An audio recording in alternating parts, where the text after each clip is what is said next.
Right, good morning, everybody, and welcome to 2024. I'm so pleased to see everyone this morning. And Daniel, thank you so much for joining us again. We start 2024 as we started this series way back on the 13th of October, when I just thought we'll do a couple of weeks of this and then obviously life will move on. And even though we knew it was going to be long haul, I think we'd hoped by now that maybe there would be a little bit more optimism in the air. But we'll see. Maybe Daniel will find us some optimism as well. So, for those of you who weren't with us last time, welcome, obviously. I'm Judy Trotter. I'm head of adult education at JW3. And Daniel Taub is a former Israel ambassador to the UK, an Israeli diplomat, and an international lawyer. He's an accredited mediator who has participated in many Middle East negotiations. On top of all those credentials, he's a really good friend and to the UK, to all of us. And we're so delighted that you're with us here again this morning, Daniel, even though I wish we didn't have to be meeting again. So as always, it's not an easy task we've given you. We'll run the same as usual. People have already sent in questions, some of which I sent yesterday, some of which came in after that. But if you do want to put a question in the chat, please still do so, and we'll see how we go. And as you know, I do carry on. Some of the questions are suitable for all our speakers, and they are put to the next week if we haven't dealt with them on this one. So with no more from me, Daniel, over to you with, as always, enormous thanks. Thank you so much, Judy, for the introduction. Thank you for organizing these meetings. It's really good to be back with you. I have to say the challenge of these particular types of conversation is I know that so many of the people who are on are following Israel so closely.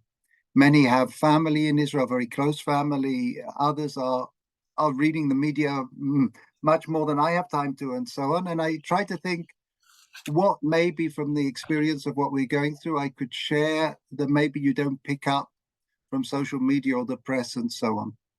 So I thought I'd start by saying a word about music, which I think might give a sense of the new normal. And you know, it used to be something quite unique in Israel that you could get on a bus where the radio was playing and you would instantly know that something sad had happened in the country. You would know that there had been some kind of terrorist attack just by the playlist of the songs that were playing. And one of the things that I just realized recently is that that's been recalibrated. It's no longer quite the same. You know, you can sadly have a situation where 2-3 soldiers were killed or seriously injured, and the playlist hasn't changed. Because after all of these months, maybe it's difficult to maintain, you know, that level of sadness. And it really is a sort of sad statement about the new normal. And there's also a sort of nostalgia actually in the playlists now, but it's sort of a selective nostalgia. Some of you might know a song. It came out 20 years after the Yom Kippur War. It was sung by a group of young 20-year-old, 18-year-old soldiers. And it became a hit, and you might have heard it. It's called The Children of the Winter of 73. It says, "We are the children of the winter of 73." And it's a really heartbreaking song where they talk about the fact that they were conceived in this birth of commitment and new hope after that terrible war to try and be born into a new Israel. And the chorus is, "You promised us a dove, you promised us peace. And we don't want to say anything other than the fact that we are the children of that winter of 1973. And if that wasn't poignant enough, just recently that song was sort of re-released, went viral on YouTube by 3 teachers who wrote it about their students who have just got into the army. And now they're talking about the children of the winter of 23. So you have layer upon layer of sort of historic resonance and, you know, harking back to that time. But I suppose it's also interesting which songs aren't played. Probably the most famous song to come out of 1973. I don't think I've heard it for years. which is the song that some of you will know, or some of you might remember. I promise you, my little girl, that this will be the last war. And that's something that today doesn't have a resonance. I'll tell you the song that actually hit me the most in recent weeks, and strangely enough, it was on a comedy show. Israel has a sort of Saturday Night Live show. It's called Eretz Nehederet. It's a wonderful country. And sort of surprisingly and edgily, it's been broadcasting during this period. Some of you might have picked up, they did a couple of English skits making fun of Columbia University and the BBC and so on.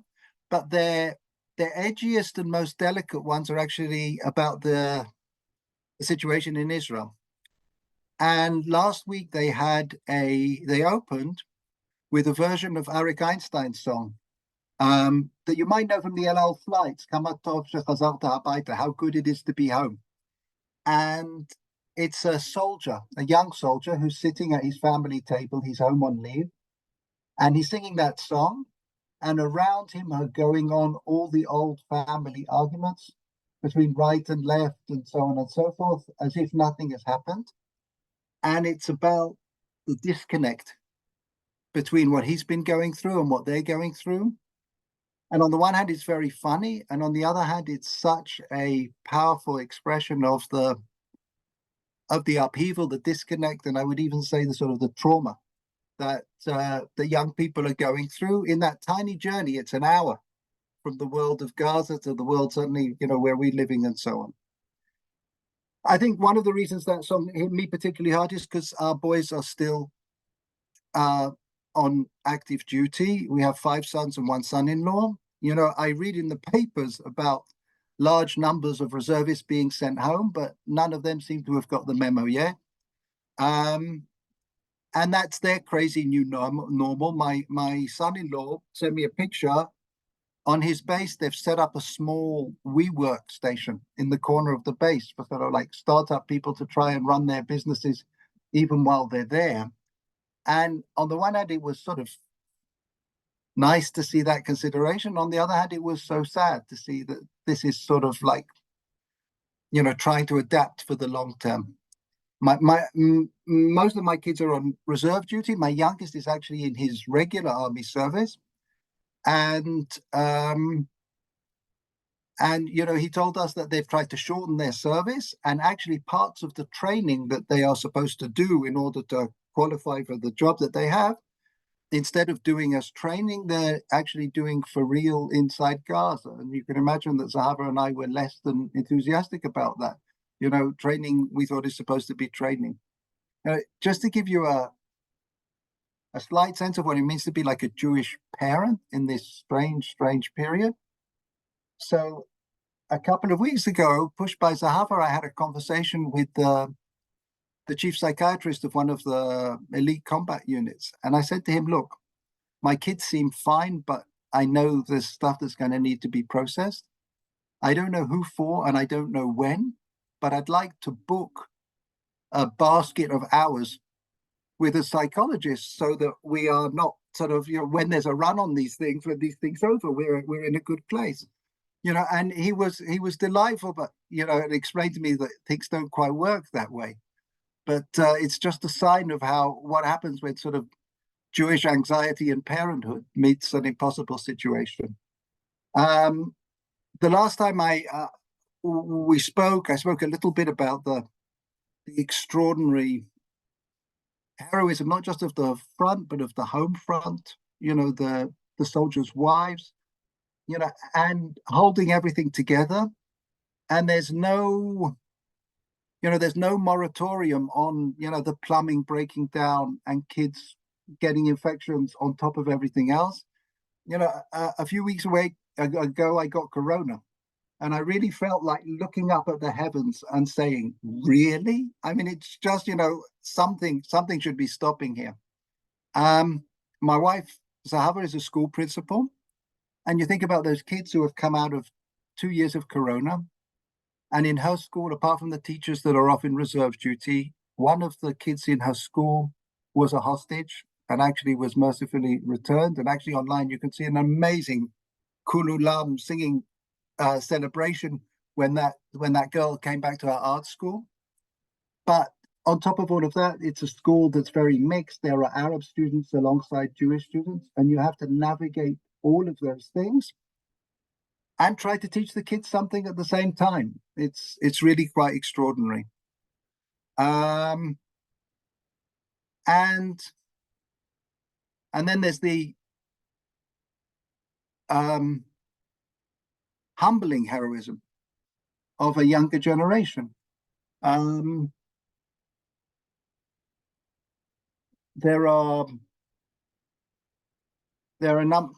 a soldier falls, it's very often the case that he has written a letter to his family, and it's only published after he dies.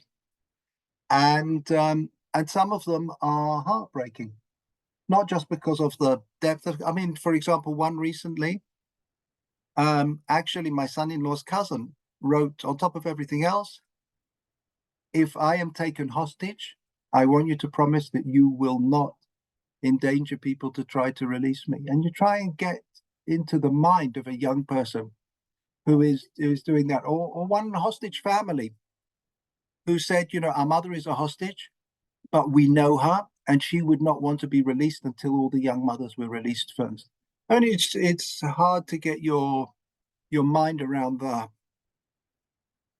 the nobility of and that courage. And particularly because there was one interview on the television with a young soldier who had done truly remarkable heroic things, particularly on October the 7th. And he said, I spoke to my grandmother and I said, Granny, do you know who is looking after your great-grandchildren? He said, it's us, the TikTok generation. And sort of this surprise that this generation raised on screens and goodness knows what, finding in themselves something that they didn't know, that we never knew was there. Really humbling. Hard to identify, and particularly when you're in the middle of it. But I think one of the things that Israelis have started to do is to look outwards. I think we were very focused internally, and now we're beginning to notice what's going on outside of Israel, in the rest of the world, with a sense of absolute bewilderment at the resurfacing of ancient hatreds, you know, in universities, other places. I mean, this morning I read, again, shock beyond shock. Apparently in the publicity material for the film about Nicholas Winton, the company felt it inappropriate to refer to the fact that the children that he saved were Jewish, because that was too political in the current environment. I mean, it's you really get a sense of vertigo when you read about these things, and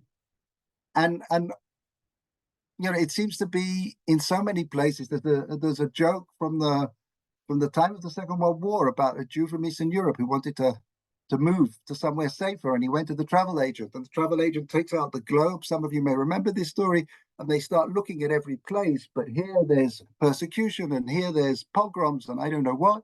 And finally the Jew looks at the travel agent and says, haven't you got a different globe? And that really seems to be the environment that we're in.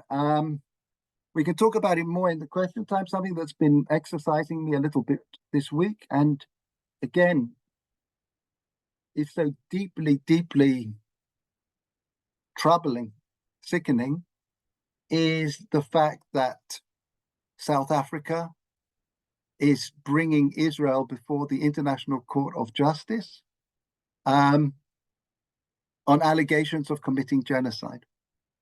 And in a sense, this is a part of a concerted anti-Israel campaign that has been going on for decades to expand the political leverage that the anti-Israel group has in the United Nations, from the political organs, the General Assembly, to the human rights organs, and now to the judicial organs. But still, as a lawyer, it's so upsetting. If you read the 84 pages of the South African submission, South Africa, we should remember, has been a host to all sorts of genocidal dictators and a close buddy of Hamas. not a single reference to any of the atrocities of October 7th, not a single reference to hostages or anything of the sort. And just a reminder that we have, there seems to be some kind of magnetic force in our part of the world that sort of perverts the world's moral compass. And, that's something that is obviously deeply upsetting. I think one of the hardest things that I feel I need to say this morning is I think that Israelis are beginning to consider the possibility that the war that we are in might not be a war that is possible to win. We've had a quiet confidence that eventually, as in all our previous wars, we will get to victory. But in this particular case, we will come out the far side. But it's hard to imagine, or we have to be open to the possibility that won't be with any kind of victory celebration. And of course, it's a really big question. And one of the questions that if I give briefings, I'm asked is, what is victory? And it's very, very hard to answer. And one of the things that I find for myself, it's much easier to answer the question, what is failure? What would failure look like? And for me, one of the most important marks of failure is that the 200,000 Israelis who have been evacuated from their homes in the north and in the south don't go back to their homes. And if that's the case, then our enemies have succeeded in shrinking the state of Israel. And that's something that we really can't allow to happen. That, to me, is absolutely critical part of the mission. I'll say a word about the evacuees, who, to the extent that I've met them, are absolutely incredible people. My brother has an apartment in Jerusalem, and he kindly has given it to a family from Sderot, a family of 8. Absolutely lovely family, and they're thrilled to be in an apartment. Living in a hotel is no fun. Apparently, one of the things that the evacuees really miss is the ability to cook, actually. And so for them to be in their own apartment and able to cook and so on. And it's worth sitting and speaking to these evacuees. And there's something, first of all, they are such extraordinary, dedicated people. But I'll give you an example. So they talk about what they've been through. They speak unbelievably openly and frankly. The father was telling me that he's been to 45 shivers. He tells me these things, and they talk about it quite frankly in front of their kids. They have quite young kids. And a part of me feels, you shouldn't speak like that in front of your kids. And then you stop and you sort of say to yourself, after what these kids have been through and what they've seen, that's what's going to screw them up. Maybe there's something to this openness and so on. There's actually a sort of debate between the husband and the wife when they should go back to Sderot. The husband wants to go back straight away. The wife wants to understandably wait until it's a bit safer. And I said to him, so what does the mayor of Sderot say? And this is also a little sad and revealing. He says he doesn't want us to go back. I said, why? Because it's not safe? He goes, no, because this is the only leverage he has against the government to get support out of them, that we're not going back yet. So again, it's complicated, and the politics enters in this. They're both educated. He told me he was at one point, he said to me something that everybody in Israel is saying, all of us, all our different groups, we need to rethink everything that we thought before. We need to introspection and so on. And so I said to him, so tell me, what have you learned? What have you changed your mind on? If you go to the table, what are you prepared to model as a way of thinking differently? And he said, I'm not sure yet, but one thing is clear to me. He says, I'm religious, I'm right-wing. I know people in the kibbutzim around me, in Be'eri, in Nachal Oz, the secular left wing. And in the past, I even invited them to visit us in Sderot, but I never went to visit them. And I think today I think differently about that. I think I should go and visit them. And it seems like a small thing, but to me it seems like quite an important thing. And there's a little seed of hope for something. The last time we spoke, I think I shared with you my fear about the day after. That all of the things that were pushing us together in incredible unity today will feed back into tribal loyalties and drive us apart. And I think that fear is very grounded, and we had even a little hint of it this week. We had a Supreme Court decision, as narrow on an aspect of the judicial overhaul. It was decided by 8 votes to 7, where one of those votes actually is a judge who is no longer sitting on the court, and it was sort of a case that was written in retirement. So you really couldn't have had a closer decision on an issue on serious contention. And obviously, it's a tremendous fear what will happen to the fabric of Israeli society afterwards. There was one comment in relation to this that I hold fast to, and with this maybe I'll stop so there is a little bit of time for questions. During the months of the debates, the demonstrations over the judicial overhaul, it was pointed out by a fair number of people that 3 times in Jewish history, there have been Jewish states, Jewish commonwealths in the land of Israel. And each time, tragically, they have collapsed after between 70 and 80 years, because primarily of infighting. And the theory is that basically by the time you get to the 3rd or 4th generation, people have lost that appreciation of what this state is for, of the things that hold us together. And obviously there's a great fear. We also have between 70 and 80 years of the history of our state. But Micha Goodman, who is an Israeli teacher, philosopher, writer, made an interesting observation.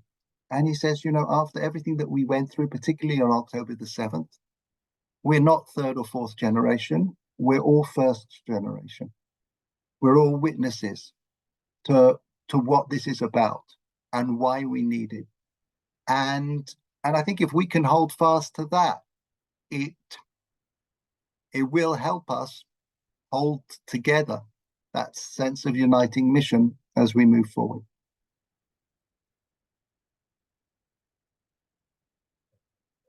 Oh my goodness. I'm not sure where to start with the questions, Daniel, but thank you so much. You've spoken from the heart, and while not optimistic, it puts us back in where we wanted to be, which was connected with Israel and feeling things that we're not so aware of now, because we're also worrying about what's going on here and the world and the weather, which also seems to be doing things it shouldn't be doing. There are a heap of questions which we're not going to get through. It's hard to know where to start because they're all good questions, and thank you for sending them in. I'll start with Netanyahu because we can't go through a 30-minute session without mentioning him. But instead of just the usual, what do you think? The question from Jacqueline was more specific. So I think the answer to this you gave before, and we'll see whether you feel the same, is does the war have to end first? Can there even be a general election during a war if it's going on longer? And does a slight weakness, does it signify weakness that in Israel that he's still in place, or does it actually signify strength? I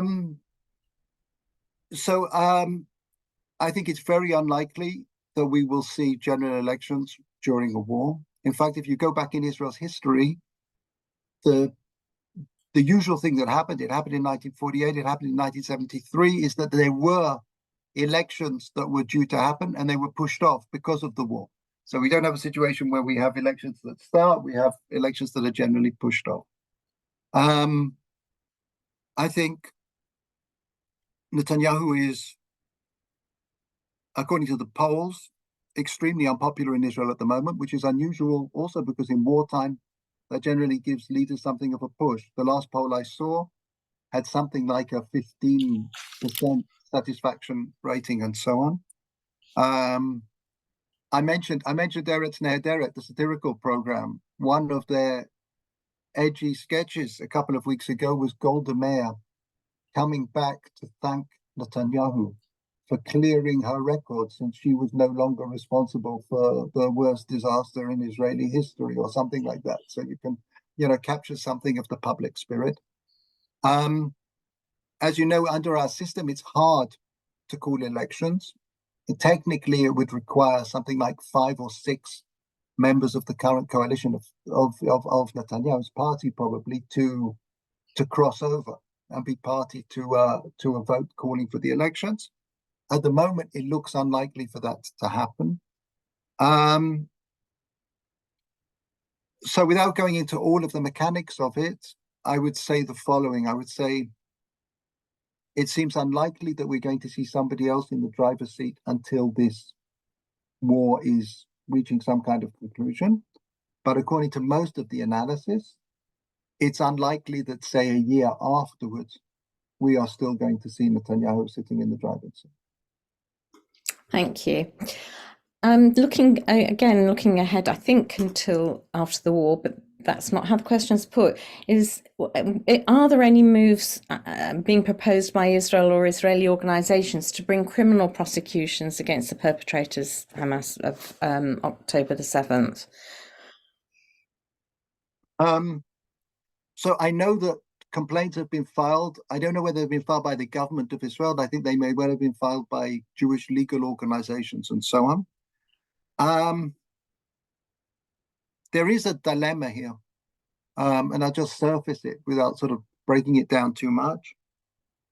Many of the international institutions that are being harnessed by Israel are going way beyond their jurisdiction in doing that. And one of the dilemmas that Israel has when these cases are brought is, should we appear? On the one hand, we feel we have a case to state.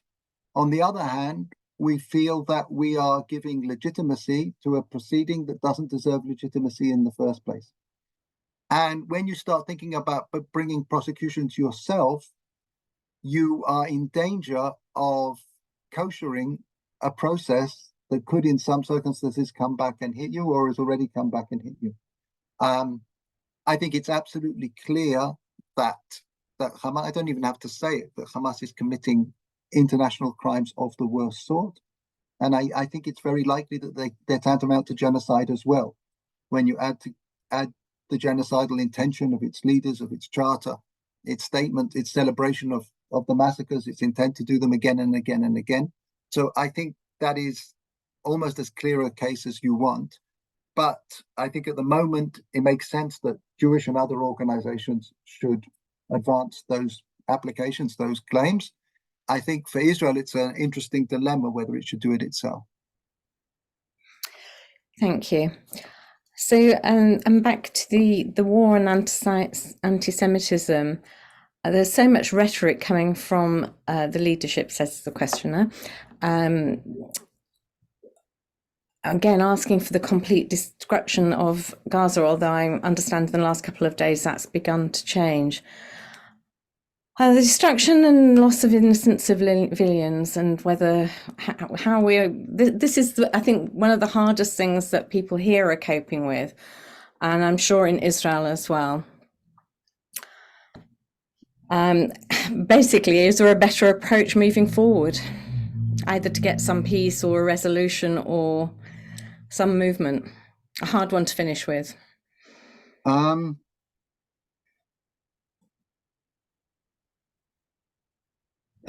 So I'll split it into two.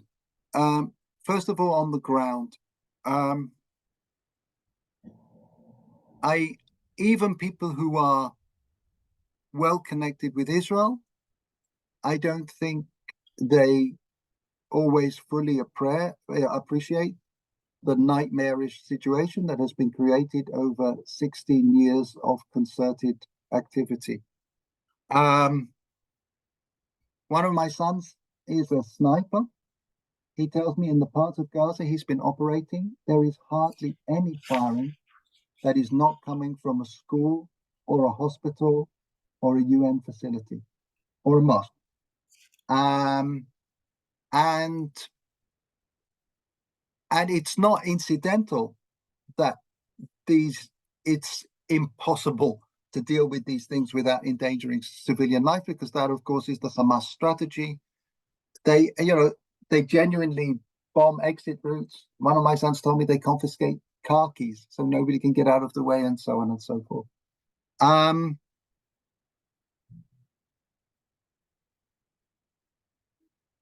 I genuinely think that on a daily basis, the Israeli military is trying to come up with whatever methods are better.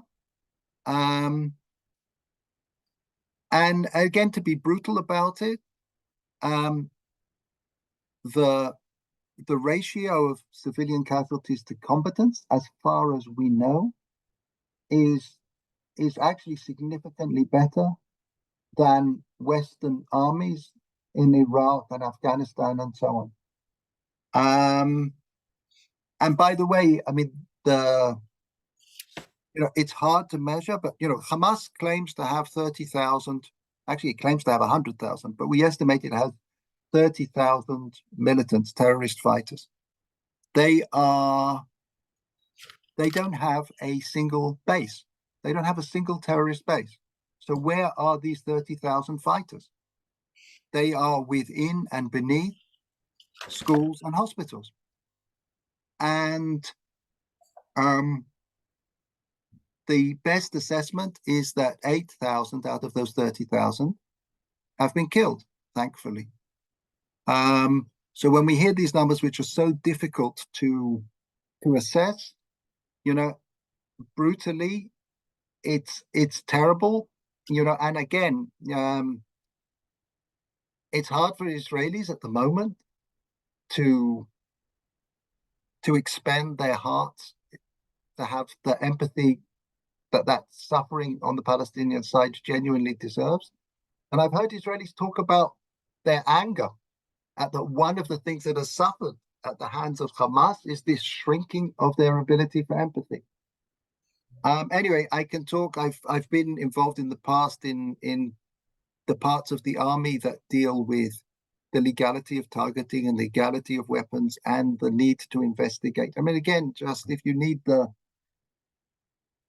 litmus test of the moral gulf here, both Hamas and Israel engage in investigations after these conflicts are over. Israel to find out if we could have saved more lives, and Hamas answering to Iran if there was a way that we could have been killing more, including of our own civilians. The other aspect of the question is the way in which this is spoken about abroad and the media coverage and so on. And one of the things that I feel very strongly is that the media are irresponsible if they talk about issues like proportionality and only interview human rights and humanitarian organizations. For two reasons. First of all, I have to say some of these organizations should be asking themselves questions. The Red Cross, since 2008, has known and spoken about Hamas operating from within and beneath hospitals. And yet for them not to do anything about it and then come out and criticize Israel all these years later, when they're effectively complicit in this shielding, I think is shocking.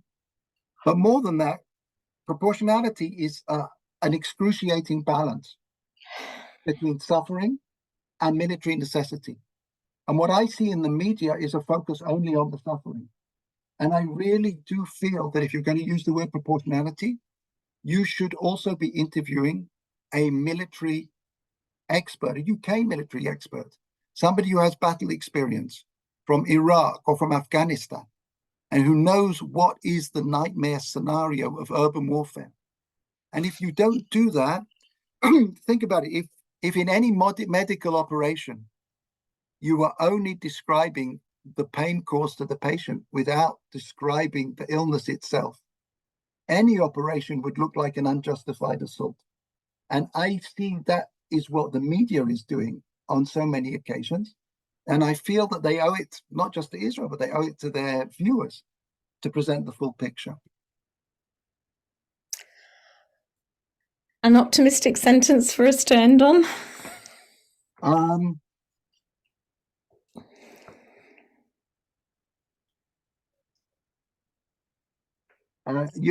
sad to say that it's such a hard question.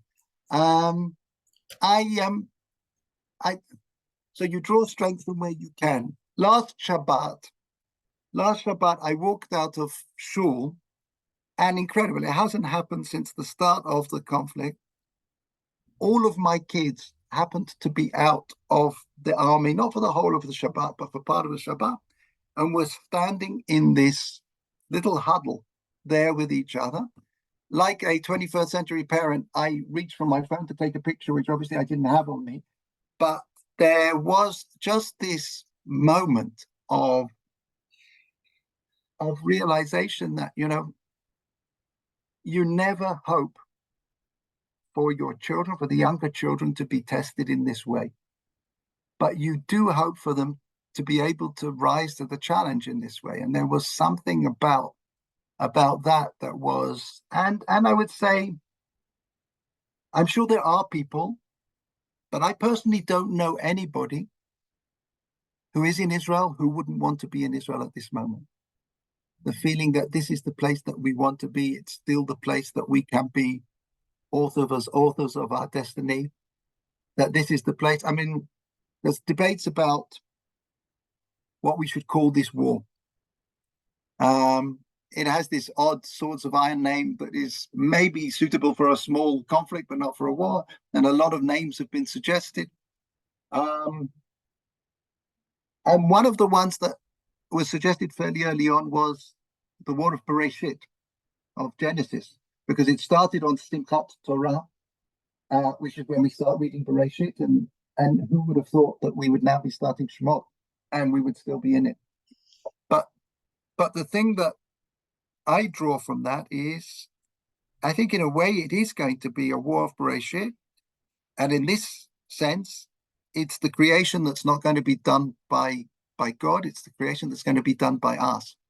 And we have an incredible challenge, but we have an incredible generation, and that's what we're looking forward to. Thank you so much. You mentioned the words resilience and reliance last time, and I think that resilience is still an important one that we held on to. We're so pleased that your family is doing as well as it can at this time.